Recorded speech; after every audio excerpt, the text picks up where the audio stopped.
届け届け想いを届けそうあの日笑顔私の願いすべて君と優しい時間に届け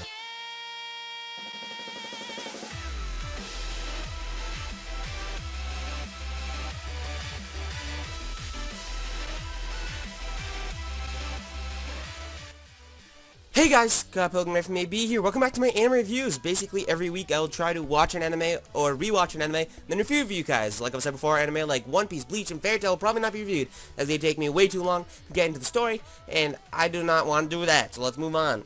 Months ago, I reviewed the first season of The Testament of Sister New Devil, and because the second season is now old news, I thought it would be cool if I reviewed it today. So this week's review is Testament of Sister New Devil Burst. It's only a 10-episode anime, so it's gonna be short, but honestly, a lot of shit happens, so let's get to it. If you want to see my review of the first season, you can check out it over here. Also, there is an uncensored version of the first season out now. I don't know about the second season yet, but I know there is a uncensored version out of the first season, and I watched it, and it was great, so you should check it out. Of course, there's no dub yet, so what are the subs we're going to be talking about? Like usual, I will be explaining the most important parts of this anime, like the character story, settings, relationships, voice acting, animation, music, and the genre, and we always start with the genre here. Okay, so I want to point something out. This anime is an action fantasy with a harem as well as being a little ecchi, but here's the thing. If you watched the first season, you know that there are times when things get dirty.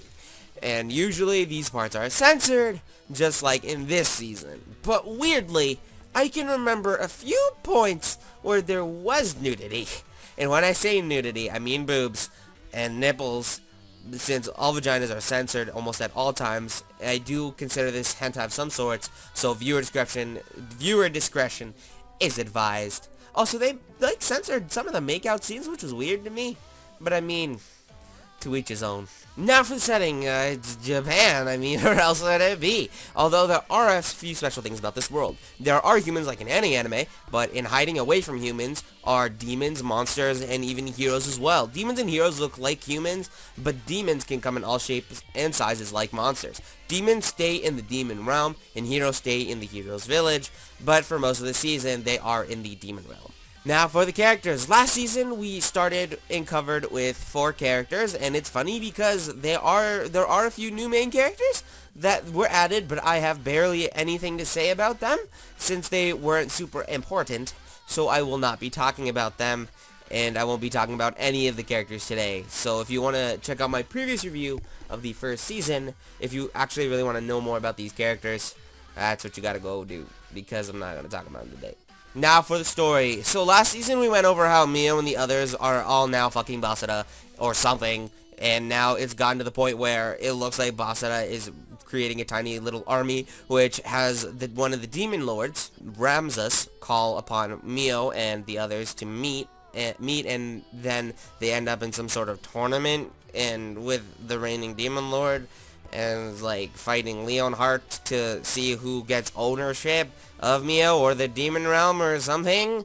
I mean, they don't really specify that well. Basically, Basara and the others are now fighting against Leonhardt and his army. Yeah. Now for the animations, just as good as last season's, I have no real complaints. Now for the voice actors, I had the exact same problem I did with the first season when it comes to voices. Hearing Basara's name being yelled at the top of everyone's fucking lungs every goddamn 10 minutes gets freaking annoying at some point. But honestly, these guys are memorable, they do their job well. My only complaint is a eternal one, and they don't even do it much as they did as the first season. But I mean, they didn't have as many episodes as the first season, so that's probably why. Now for the music. Oh my god, the opening theme is amazing, and you won't believe me when I say that they have 5 different versions of it sung by different people in the span of only 10 episodes. Holy shit, it's amazing. The song is amazing, and hearing it differently every few episodes just feels amazing. The ending was great too, and the background music was fantastic as well.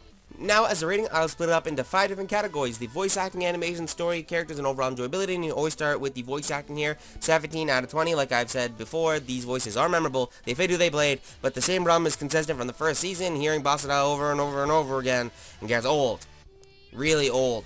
Animations, 19 out of 20. I loved the animations. The fight scenes were cool and creative, and the sexual scenes were hot as hell. That does not make me a pervert for thinking that. Go fuck yourself.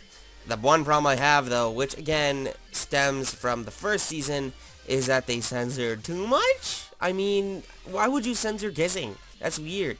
That happens a lot in anime I watch that never get censored. It's just out of place. Story 17 out of 20. I did enjoy this season's story, as it was way different from the first season, but sadly, it was not perfect. My problem was with the flow of this season. It was just odd. The first 2-3 episodes get you really invested in this mysterious plot point, but then all of a sudden they move on to a whole different plot point, but is somewhat connected to the previous one? But we want to know more about it, and we are pissed that we are not told shit. They left things out, which made me super pissed. I mean, you aren't supposed to do that shit. Since it was only 10 episodes of an anime, I really understand that things end up left out, but don't leave a guy hanging there like that. I mean, what the fuck? Characters 13 out of 20. The characters were still super likable, but now I hate Mio, and I have no clue why Maria's mom keeps showing up. Kurumi doesn't even need to be there, and neither does Zest.